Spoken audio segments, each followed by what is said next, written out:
Well, thank you guys for coming in. We've got Mark Johns and Sam Wedgwood. It's a pleasure to have you guys here. Thank you. Thank you. I've got to ask, how did this relationship unfold? We were introduced by Andrew Sonics, who was the founder of this company, Yeah. Audio Network. And he an email introduction came across because Sam was moving here, and Andrew said, "Mark, there's someone you must meet. You'll be the best of friends, I'm sure." That's about how it was. And he's right. I just released an album with him, and then I went to Australia, Yeah. and that was like 11, 12 years ago. So And then I played on your album. You did? That great album. What's it called? yes, plug.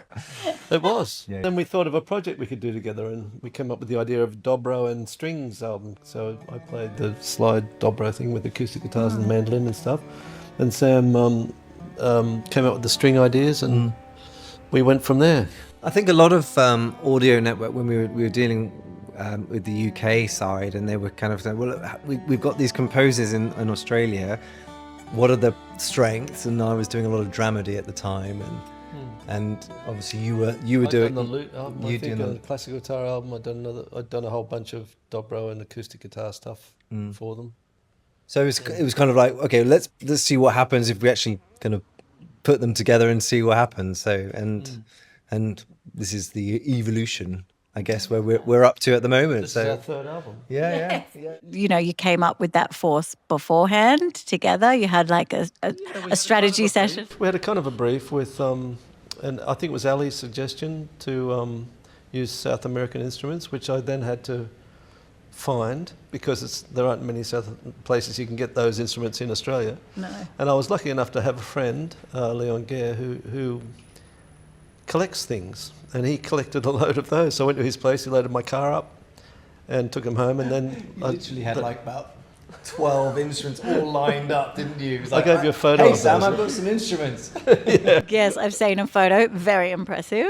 So Sam and I put our heads together and we came up with this album, and two of the tracks are simply classical guitar and strings, which we really enjoy doing. And the rest of them have got that sort of South American sound with strings and classical guitar. So A lot of our job is music syncing to pictures.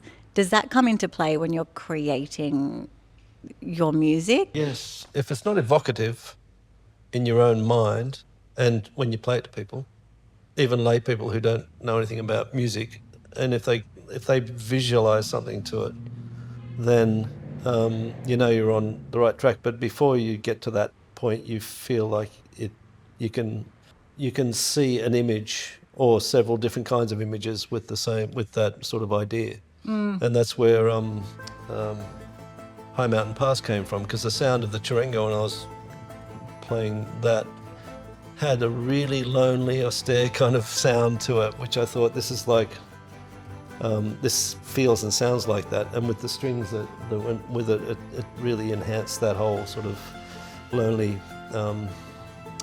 beautiful, sort of ethereal kind of effect. I think taking an instrument, something like a small acoustic instrument like the quattro or the charango, yeah. that and you can give it this ambience, this huge ambience, almost like put a church sound like ambience on it, and it transfers it into this whole different world of in the canyon or something. and it creates an atmosphere which is you'd never think could just come from something so small. And For us, we like to push the boundaries with our playlists, and we like to suggest songs that might be wild cards for our clients, whether it's TV, film, advertising. So is there any tracks, I should say, on your albums, whether it's a new one or an old one, that kind of make you think outside of the box?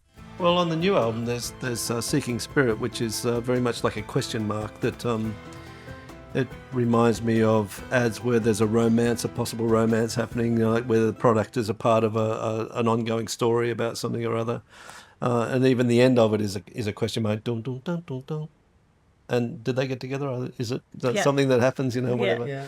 And there's quite a few on the Puerto Rican Quattro album that, because it's such a bright happy kind of sounding instrument.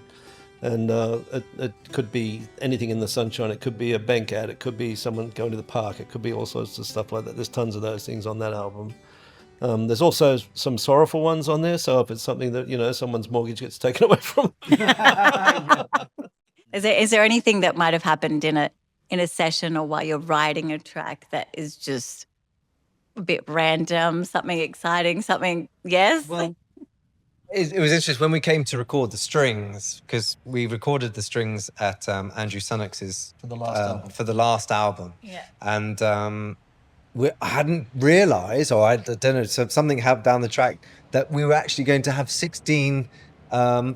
18 violins instead of I had it down as nine strings. Frantically on the floor, I was going through with the fantastic the guy who's directing that, I can't remember his name, bless him, he was an amazing guy, and he was saying, right, you know, let's double this up with here, and fortunately it worked out really well, because the additional kind of eight kind of string, first violin, second violins, made everything suddenly sound this immense kind of breadth and so depth. Yeah. And especially for like tracks like Seeking Spirit and those more somber tracks, which are very more poignant and very emotional. It felt like you had that real depth, that breadth of emotional scope. So I was very grateful that it worked, because I had imagined it as a smaller ensemble. I know that, Mark, you've done some work with some pretty awesome artists, Sting, Beck.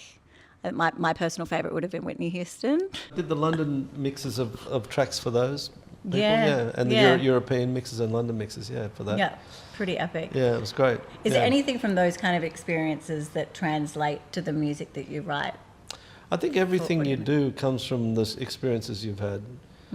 Because you're in studios with great talents, like either the engineer or the producer or the other musicians or something like that, and then you always try to raise your game and try to always produce something that's valid and worthwhile. So playing with the people in London, you can't make a mistake because no one else does. So no pressure. I was just going to just jump in on the back that it's also quite nice to be open to learning as well in that environment, because these guys are incredible at what they do, whether they're engineers, whether they're the first violin, and you can always be in the position to go, oh, I hadn't thought of it as looking at that way, or oh, I didn't realise that, and it's nice to be able to learn from that. Sam, Curious Behaviour, your album, the artwork. I know a few of us in the office have actually really loved. You know, it's curious, and unless you're a musician, you probably won't actually understand the artwork. Do you put a bit of thought into covers, like creative, like the visual side? I know a big part of what we do is music, but there's a lot of fun to be had with album covers, right? Well, so what's wonderful is that, and this is a shout out to you guys, because I write in the creative sonic world. And it's wonderful to see you guys coming up with what you see as an image for the music that we both create. And whether it's dramedy, whether it's classical, it's so personable. It could be so, and so my image in my head could be quite different, but it's wonderful to see such a creative, oh wow, I'd never thought of them looking at this music in this way, from an image perspective. The Dobro and Strings album we did, the album cover they came up with, that was fantastic. Dust and Angels, the album's called. Beautiful. And when we saw that, we thought, what a great album cover for this stuff. Yeah. It's also great to, and a shout out to all the editors, because when we're creating the music and then we hear it, say for example on an advert, and it's been cut so creatively in a way that I'd never thought of it could be done in, I'd never envisioned it being like that. But it was like someone very clever and musical has had to cut it and shape it to, 29 seconds to 59 seconds. And that's a real talent in itself. So, big shout out to all you editors out there, because that's really cool.